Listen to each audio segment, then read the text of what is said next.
मेरे अपार्टमेंट की उसी मंजिल पर एक परिवार रहता था। उनका बेटा लगभग मेरी ही उम्र का था।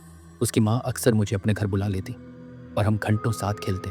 धीरे धीरे हमारी गहरी दोस्ती हो गई। एक रात उसकी माँ ने सपना देखा। सपने में उसने सुना कि दरवाजे के बाहर से कोई अजीब छुपती हुई आवाज आ रही है। जब उसने दरवाजा खोला तो गलियारे में कोई विकृत सी चीज जमीन पर घिसटती चली आ रही थी। डर के मारे वह चीख पड़ी, लेकिन वह आकृति रुकी नहीं। अचानक उसकी नींद खुल गई। सब कुछ सपना था और बेचैनी पूरे दिन बनी रही।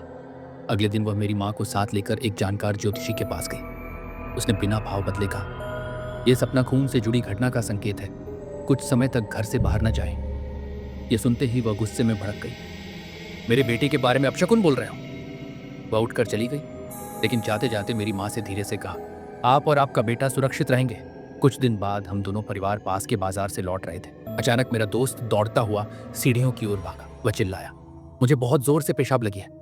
मैं भी उसके पीछे जाने ही वाला था कि नीचे फल की दुकान दिख गई। मैं जिद करने लगा कि पहले फल ले लें।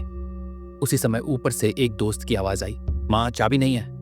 उसकी माँ ने रेलिंग के पास जाकर चाबी नीचे की ओर फेंकी। जैसे ही वह उसे उठाने के लिए बाहर की तरफ बढ़ी, एक तेज रफ्तार ट्रक आया और सब कुछ खत्म हो गया।